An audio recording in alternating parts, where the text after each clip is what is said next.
Ikaw ba ay may-ari ng paupahan at laging sumasakit ang ulo mo dahil sa mga tenant na pasaway? Yung inaalisan ka ng tenant na may maraming bills, may mga basura at sira-sira ang gamit. Pwes, pakinggan mo ang video na to at tapusin mo. Ako nga pala si Blas Owen, 10 taong naging empleyado bilang isang security guard at ngayon ay negosyante na. Bakit kailangan ng security deposit ang mga property owner sa mga tenant? So yan ang pag-uusapan natin ngayon. So bago ang lahat, may share muna ako sa inyo. So nung nag-uumpisa pa lang ako nagpaparent, syempre hindi natin maiiwasan yun na may mga renter talaga tayong mga pasaway, yung mga delayed magbayad. So hindi natin maiiwasan yung mga problema bilang isang property owner.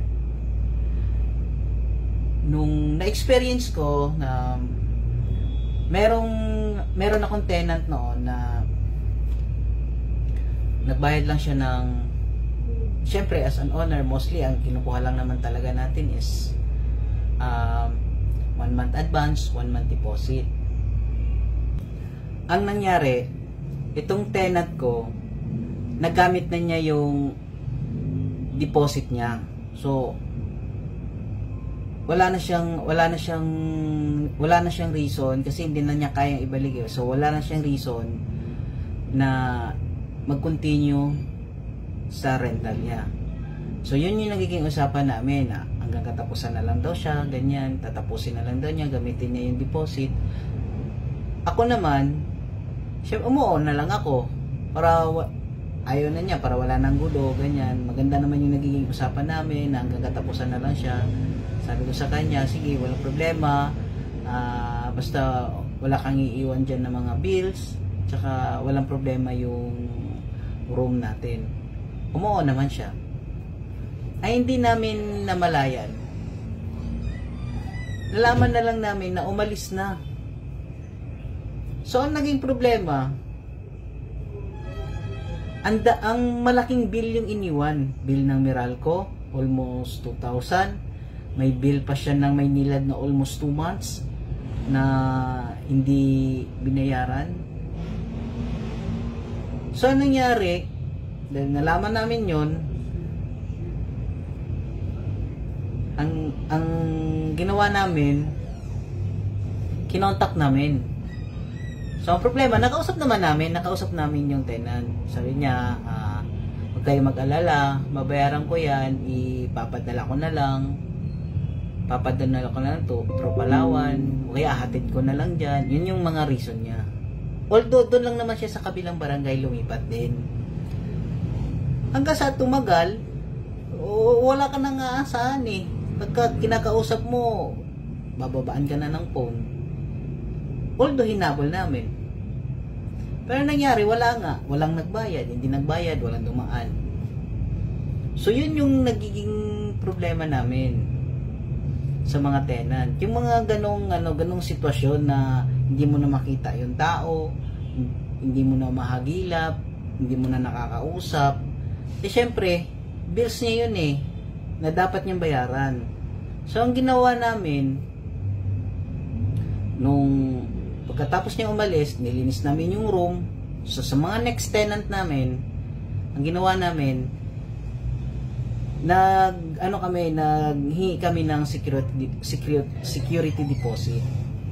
So ang binayad ng tenant namin ngayon, 1 month advance, 1 month deposit plus security deposit. So para saan tong security deposit? So ito yung mga kailangan natin gawin bilang property owner, na kailangan may kontrata tayo at kailangan humingi tayo ng security deposit. Number 1, ang security deposit ay ginagamit natin yun once na umalis yung tenant tapos may naiiwang bills. So halimbawa, ang paupa mo is 10,000 per month. So ang hingiin mo sa kanya is 1 month advance, 1 month deposit plus security deposit. So, yung amount ng security deposit is same sa amount kung magkano yung monthly nila. So, 10,000 din to. So, 1 month advance, 1 month deposit, plus 10,000 na security deposit. So, magkano yung babayaran niya dapat? Na babayaran ng tenant sa atin? 30,000. So, pagka umalis yung tenant natin, iiwan ang security deposit. Dahil, hahantayin natin yung mga bills kung may mga balances pa siya. Dito natin ikakaltas ngayon sa security deposit. Halimbawa, meron siyang bills na naiwan 5,000. So, i-refund natin yung natira. Kung 10,000 yan, 5,000 yung bills niya, i-refund natin ang 5,000. Ito is, security deposit is refundable. Okay? Refundable yan. So, pangalawa, saan natin ginagamit ang security deposit? Sa mga construction repair. Kung may nasira ang mga tenant nung umalis. So, halimbawa, sira ang tiles. Yung wall natin ang daming butas. Madaming butas. Dahil kakapako nila, kaka-drill nila. At yung mga halimbawa, barado yung CR. Barado yung lababo. Yung mapupunta sa maintenance. Yun. Construction, repair, maintenance. Isa din yon sa kinakaltas natin sa security deposit. Pangatlo. Ang pangatlo natin is mostly ito yung sa may mga mga kumpleto yung gamit. Yung mga fully furnished at saka semi-furnished. Halimbawa, sira yung TV. Sira ang ref. Mostly ito sa mga condo unit kaya yung mga nagtatransient. Kaya minsan meron tayong halimbawa pupunta tayo sa mga staycation, 'di ba? Bago tayo mag-check-in, meron silang security deposit. Even sa mga hotels, may kinukuha silang mga security deposit. Yan po 'yun ang purpose na kailangan nila mag-security deposit.